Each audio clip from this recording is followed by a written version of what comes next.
Hej så sammen, og velkommen til den her lille video. I dag vil jeg vise jer en ny bug, vi har fundet i CS. Og den sidste video med en bug, jeg viste, det var jo Smokebug, og den har fået sindssygt god respons. Det vil jeg gerne takke jer alle sammen for. Det er super fedt, at I kan ind og kigge og give en like. Så jeg håber, at vi kan lige så god respons på den her. Lad os komme ind i det.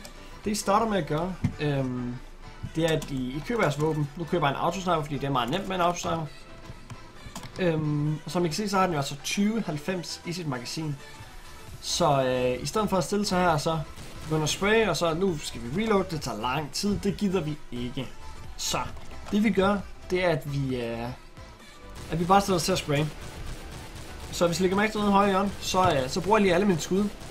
Og lige så stille, så får jeg altså refilled min skud, uden at jeg skulle kunne, uden at jeg skulle reload dem. Og måden jeg gør det her på, den er faktisk meget simpel. Nu genstarter jeg lige igen, for du kan ikke gøre det mere end en gang i løbet af gamet. Og du kan gøre det her med alle våben. Det du gør, nu kommer jeg til at lave fejl igen. Det du gør, det er at du lader være med at købe armor. Du køber dit våben, så hvis du for eksempel vil gøre det med en AK, så må du ikke købe armor, du må købe alt. Det virker nemlig ikke med smokes og sådan noget.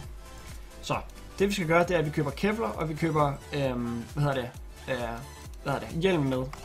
Så vi begynder at spraye vores våben, og nu har jeg bindet 1 til body armor og 2 til kevlar.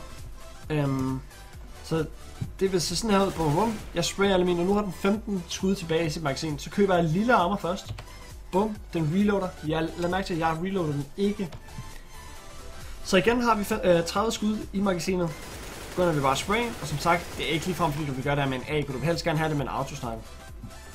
Så du kan se, i stedet for at vi skal til at reload, så kan vi altså i vores spray bare, nu tager jeg bindet på toren, klik, tager den på toren, og så har du altså reloadet din gun, uden at skulle altså have det her freeze time, hvor du står og reloader.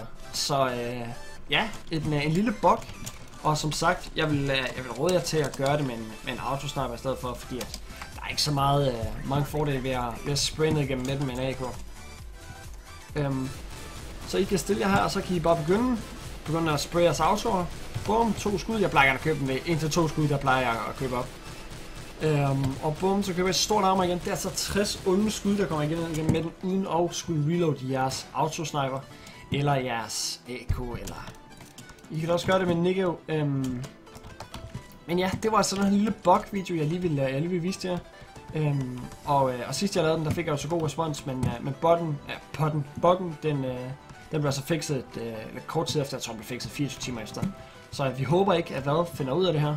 Så ja, giv den et like, hvis I kunne lide det. Og ja, hjemmesiden, hvor jeg laver binds på, de kommer til at stå nede i beskrivelsen. Så kan I lave jeres egen binds til at kunne købe lille og stort armor. Jeg lægger også mine binds nede i beskrivelsen, så I kan få det nøjagtigt samme setup, som jeg har.